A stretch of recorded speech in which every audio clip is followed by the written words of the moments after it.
जिस वक्त राजा गोपीचंद अपना राजपाट त्याग करके और गुरु जी के चरणों में गए, गुरु जी ने देखा ये राजा है, इसके अंदर लोक लाज भरी होगी, चलो पहले इसका लोक लाज ही निकाला जाए।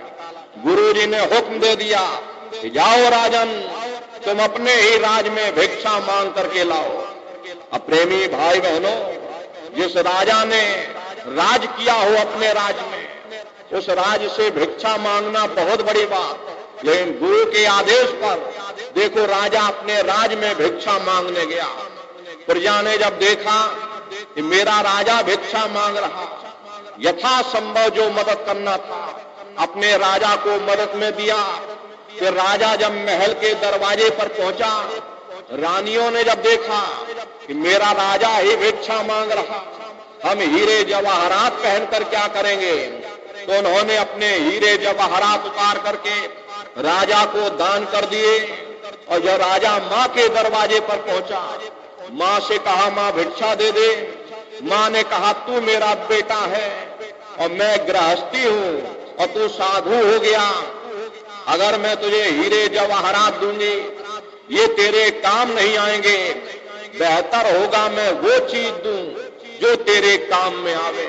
राजा बोला हे माता, तू जो चाहे मुझे भिक्षा में दे दे। माँ ने कहा बेटा, मेरी 3 बातों को हमेशा ध्यान में रखना। पहली बात यह है कि तुम मजबूत किले या महल में रहना। दूसरी बात यह है कि नरम नरम बिस्तर पर सोना। तीसरी बात यह है कि अच्छे अच्छे भोजन पकवान खाना। राजा हैरान हो गया, बोला हे बा माता, ये तीनों बातें मेरे खिलाफ हैं।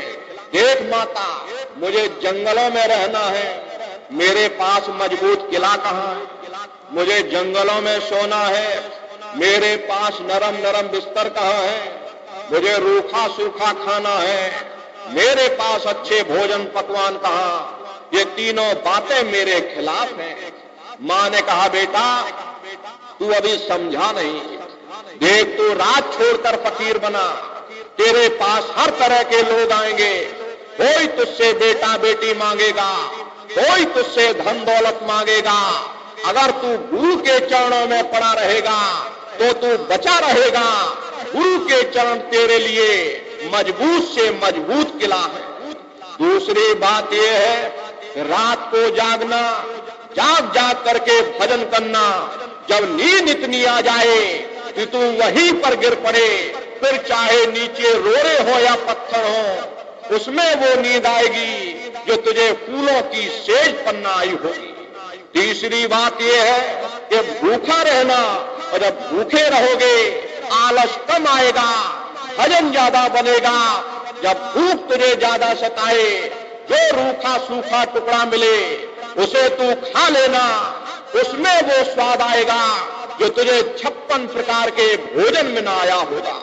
अरे नारियों, ये इतिहास उन भक्तों का जिन्होंने उस रूहानी दौलत को पाने के लिए अपना सर्वस्व न्यौछावर कर दिया।